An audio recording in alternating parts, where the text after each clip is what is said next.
Hi everyone, welcome back to my blog and channel, and this video is about the 8 steps you need to grow your edges back.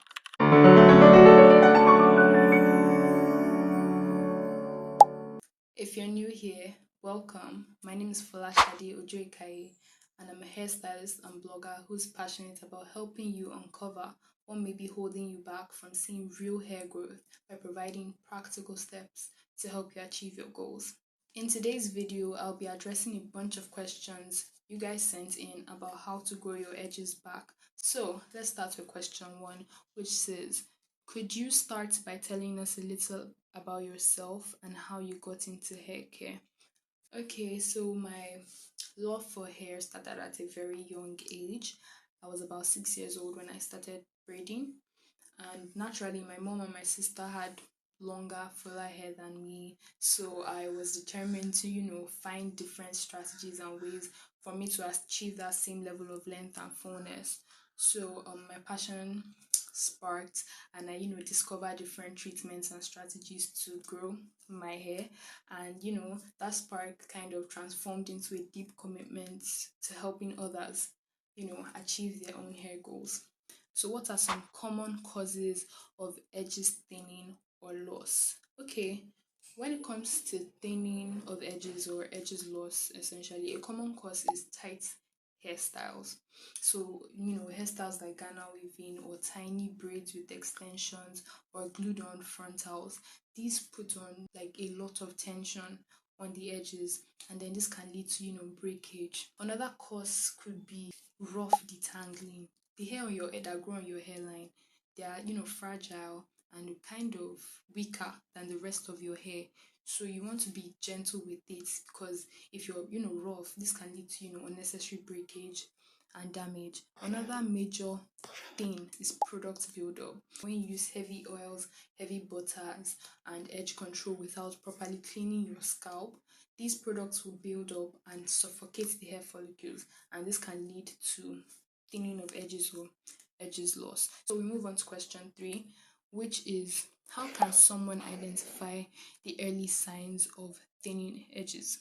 So when it comes to spotting the early signs of thinning edges, here are some practical things to look out for that can help you. The first one is, if the twists or braids around your hairline is progressively getting thinner and thinner with time than the rest of the twists or braids on your head, this is a red flag, because it shows that the hair around your hairline is breaking, and if you're not careful, your edges are going to be gone. Another thing to look out for is also, the parts between your braids or your cornrows. So if the parts along your hairline, because that's what we're focused on, if those parts are getting wider and wider with time, this is also a sign. Also, if you notice that your edges are shedding more, like maybe when you wake up in the morning and you see more hairs on your pillows, this is also a sign that your edges could be thinning. So let's move on to question 4. So what preventive measures can people take to avoid losing their edges? The first step to preventing edge loss is creating a hair care routine that is centered around growing your edges back and being consistent with this routine. So to create that routine, start by moisturizing your hair and focusing on your hairline. Moisturize the scalp and the hair with water and leave-in conditioner, and seal in that moisture into your scalp with the hair oil, and into your hair with the hair butter.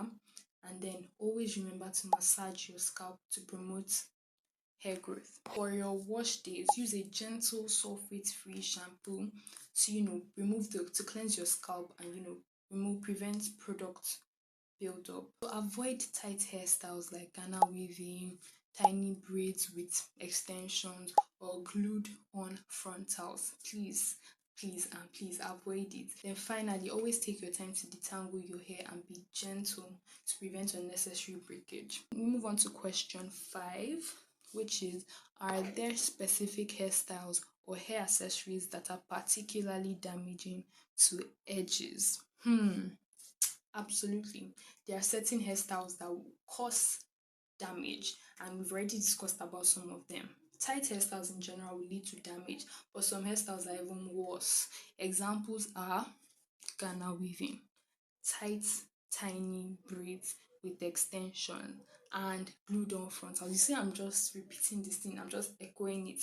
You should better stick to your head. Stop doing those hairstyles. Some hairstyles that were originally designed to be productive can become dangerous when hair extensions are involved, because when the amount of hair extensions used is far more than the natural hair used to braid. This puts a lot of tension on the natural hair and can then lead to damage and breakage. It's crucial to choose hairstyles and hair accessories that will not put too much tension on the hair to prevent it from breaking and from thinning. So we move on to question 6, which is, what are the first steps someone should take if they notice their edges are thinning? If you notice that your edges are thinning, the very first step you need to take is to leave them alone and avoid, making them, just leave it alone.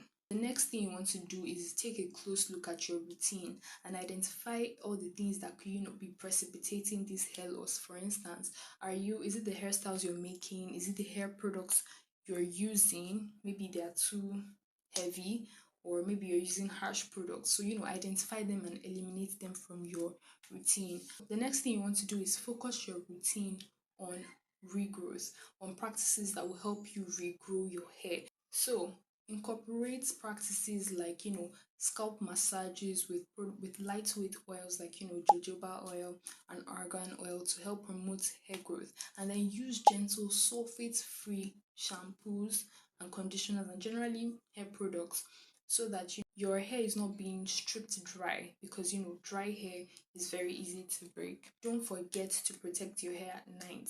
You can use a silk bonnet or a silk scarf, or better still, use a silk pillowcase.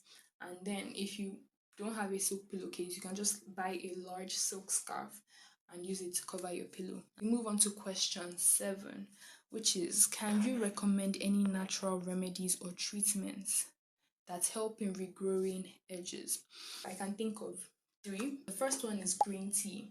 Green tea is packed with antioxidants that help prevent hair damage, and therefore they promote hair growth. So you can either drink it daily, or you can allow it to cool and then apply directly to your scalp. And another natural remedy you can use is onion juice.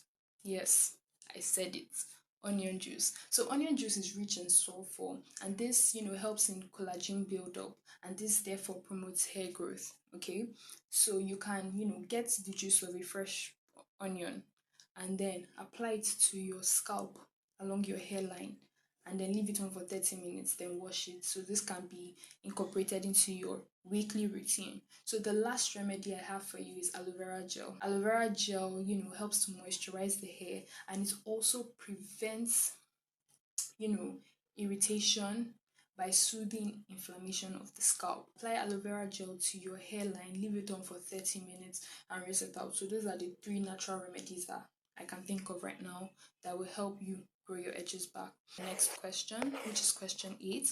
Are there specific products or ingredients that are beneficial for growing your edges back?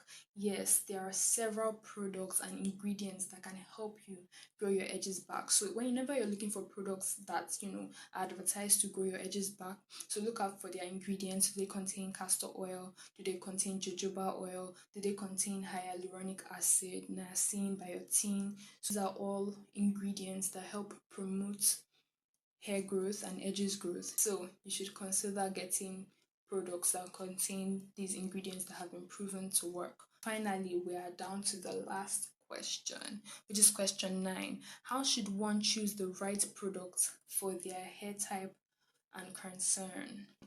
I preach this thing all the time. So to choose the right products, for your specific needs, hair needs, the first step is to identify your hair type. So I have written a blog post on how to identify your hair type if you don't already know it, to help you identify your hair porosity, your hair density, and your specific curl pattern. The link is down below if you're interested in reading it. Once you've been able to identify these things, the next step is to identify what is wrong with your hair. Is your hair dry? Are your edges thinning? Is your hair frizzy? Things like that. Is your hair breaking? So those are the concerns that you'd want to identify. So these concerns will help you select a product that will work specifically for you. When choosing a product, one thing to keep in mind is the kind of ingredients that are in the product. For instance, if you have dry hair, your the kind of products you'll be using will be focused on, moisturizing and sealing the moisture into the hair. So looking for oils and butters essentially. But if you're trying to grow your edges back, the kind of products you'll be looking for are going to be aimed at, growing the edges back, and they will contain ingredients like your castor oil or your biotin, for instance. Another thing to consider when getting a product is the product's consistency. Based on your hair type, for instance, if someone has low porosity hair, you would want to look for lightweight products, like argan oil, jojoba oil. But if you have thicker, high porosity hair, more heavyweight, products like castor oil will be better for you. Also, ensure that whatever products you're using don't contain harsh chemicals like sulfates, parabens, and silicones. They have been seen to, dry the hair and also cause irritations. I've put together a hair care guide and workbook that will help you create the perfect routine for your own hair care needs. It also contains tools to help you track your progress and stay consistent. So if you're interested in getting the hair care workbook, please click the link below. And that's it, guys. Thank you so much for watching. We've come to the end of the video. I hope the information in this video was helpful. So if you like this video, please like, share, and subscribe. If you have any questions for me, I'd love to hear back from you, so please comment them below. Thank you so much for watching this video. See you in the next one.